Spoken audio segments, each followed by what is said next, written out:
नमस्कार, मैं हूं आशुतोष और आप हमारे साथ नेशनल कवरेज के डिजिटल कारवां पर देख रहे हैं अपना पसंदीदा कार्यक्रम व्यक्ति विशेष। व्यक्ति विशेष में आज हमारे साथ मौजूद है अखिल भारतीय ब्राह्मण महासभा के राष्ट्रीय अध्यक्ष पंडित राजेंद्र नाथ त्रिपाठी। बहुत बहुत स्वागत है सर आपका हमारे इस कार्यक्रम में। सबसे पहला सवाल एक ज्वलंत मुद्दे को लेकर के है। ब्राह्मणों की इतनी हत्याएं हुई उत्तर प्रदेश में और फिर भी आपने भाजपा से हाथ मिला लिया। ये मेरी मजबूरी रही और सबकी समय काल परिस्थिति के अनुसार जो निर्णय लिया गया वो तन्हा राजेंद्र नाथ त्रिपाठी और अखिल भारतीय ब्राह्मण महासभा रा का नहीं है, 138 विप्र संगठनों का सामूहिक निर्णय है। विकल्प दूसरा नहीं था। हमने मोर्चा का निर्माण किया, 138 संगठन मोर्चे में आए, 15 सूत्रीय मांग पत्र समाज हित को लेकर के दिया गया, सभी दलों को भेजा गया। किसी दल ने बुलाने का कार्य नहीं किया। इसका मतलब सारे दलों को वो मान्य नहीं था। 6 फरवरी को लखनऊ के माधव सभागार में मोर्चे की बैठक बुलाई गई। उसमें सर्वसम्मत निर्णय हुआ कि जो हमारी मांग को पूरा करेगा उस दल को हम सपोर्ट करेंगे, पीछे के सारे आमर्श को भुला दिया जाए। ऐसी स्थिति में भारतीय जनता पार्टी के शीर्ष नेतृत्व तक वो गया था ज्ञापन। उनके निर्देश पर भारतीय जनता पार्टी के राज्यसभा सांसद डॉक्टर अशोक वाजपेयी, ए.के. शर्मा विधान परिषद सदस्य उस बैठक में आए, मौजूद रहे। ससम्मान उन्होंने मांग पत्र को स्वीकारा मीडिया के सामने और कहा कि हमारी सरकार बनेगी तो इन 15 मांगों पर सहानुभूति पूर्वक विचार करते हुए प्राथमिकता के आधार पर पूरा करने का कार्य किया जाएगा। कौन सी ऐसी इतनी बड़ी मांग थी जिसको लेकर के आपने उनसे समझौता कर लिया है? आप चूंकि गोरखपुर से आते हैं, गोरखपुर में योगी आदित्यनाथ मुख्यमंत्री रहे और पूरे 5 साल आप उनका विरोध करते रहे। अब कौन सी ऐसी इतनी बड़ी मांग थी जिसको लेकर के आपने बीजेपी से हाथ मिलाया? देखिए, योगी आदित्यनाथ जी गोरखपुर से हैं, लेकिन मैं आपको बता दूं कि आज तक मैं माननीय योगी आदित्यनाथ से कभी मिला नहीं और न मेरी कभी मुलाकात और बात हुई। जो मांग पत्र हमारा है ये है 15 सूत्री मांग पत्र जो सभी दलों को प्रेषित किया गया है। पहला मांग है कि विष्णु के 6ठे अवतार हमारे आराध्य भगवान श्री परशुराम के जयंती के सार्वजनिक अवकाश को बहाल किया जाए।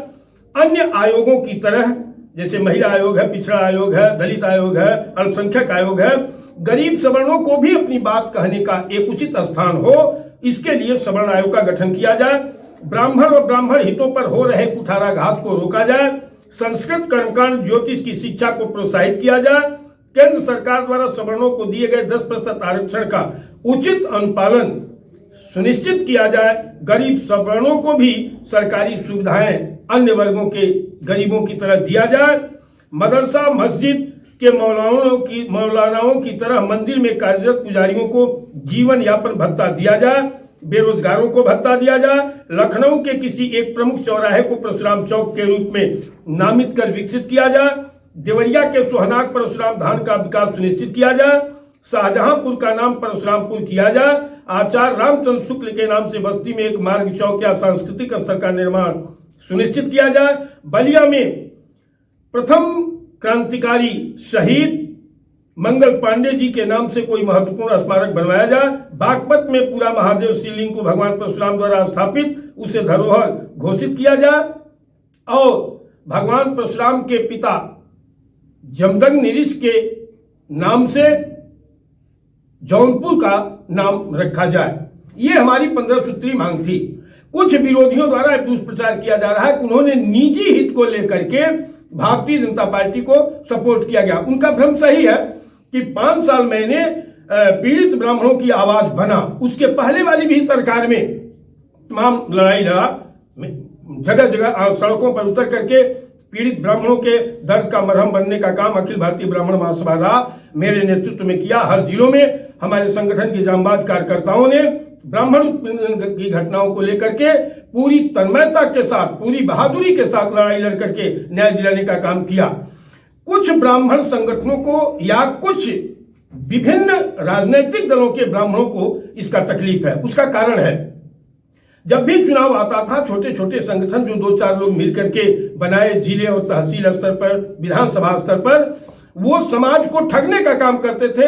आज उनकी दुकानदारी बंद हो गई है, जो भी संगठन है। दूसरी चीज कि जब इस तरह का साहसिक निर्णय लिया जाएगा तो एक संबंध है कई कान पार। एक संबंध, एक में एक व्यक्ति अगर मेरे पक्ष में रहेगा तो 4, 5, 10 विरोध में होंगे। यही कारण है 2, 4, 10, 20, 50 जो चिल्ला रहे हैं वो किसी न किसी राजनीतिक दल के गुलाम चाटुकार हैं, बधुआ मजदूर हैं, और वो संगठन मेरा विरोध कर सकते हैं जो अपने न्याय पंचायत स्तर पर, विधानसभा स्तर पर गठन करके संगठन का, और वहां चुनाव में दलाली कमाया करते थे। अच्छा त्रिपाठी जी, ये बताइए, ये ब्राह्मण लोग इतना झोले में संगठन क्यों बनाते हैं? ये समझने वाली बात। आज ब्राह्मण हितों पर हो रहे कुठाराघात के प्रमुख कारण ये भी एक फैक्टर है कि जगह जगह इतना ज्यादा संगठन है और करना धरना कुछ नहीं, सब फेसबुक पर है। और यही और दुर्दशा का कारण है कि एक आवाज नहीं बन पा रही है। पहली बार इतिहास में मेरे प्रयास से 138 संगठन एक आवाज बना करके सशक्त मतदान के लिए समाज से अपील कर रहे हैं। ये एक बहुत बड़ी सफलता है। क्या इसमें लोगों की भी राय ली गई, ब्राह्मणों की भी राय ली गई जब ये संगठनों ने जाकर के बीजेपी से समझौता कर लिया? तो आप 138 संगठन अगर बुलाया गया है, अगर उनका विस्तार जितने में है वो अपनी राय लिए होंगे। हम तो लगातार सोशल मीडिया से लेकर के अपने संगठनों की बैठक, मोर्चे की बैठक करके ये 3-4 महीने से चल रहा था। जब भी बैठक हुई होगी तो सार्वजनिक आमंत्रण दिया गया कि लोग आए, अपने विचार प्रस्तुत करें और साझा एक मांग पत्र बने। और ये साझा मांग पत्र है, राजेंद्र नाथ त्रिपाठी का नहीं है। राजेंद्र नाथ त्रिपाठी ने अपने लिए न टिकट मांगा है, न मंत्री पद मांगा है, न शासन सत्ता से कोई सहयोग मांगा है, न कोई राजनीतिक दल 1 रुपए का सहयोग किया है। विरोधी का कार्य है विरोध करना, वो आरोप लगाएंगे, इसकी मुझे परवाह नहीं है, न मोर्चा के किसी पदाधिकारी को इसका परवाह है। हमने उचित निर्णय लिया है, इससे बेहतर कोई निर्णय नहीं हो सकता है। अच्छा, ब्राह्मणों का तिलक, त्रिपुंड, जनेऊ ये एक आभूषण है। राहुल गांधी खुलेआम कहते हैं मैं जनेऊधारी ब्राह्मण हूं। प्रियंका गांधी ने भी अभी कल ही परसों कहा है कि वो भी एक ब्राह्मण परिवार से बिलोंग करती हैं।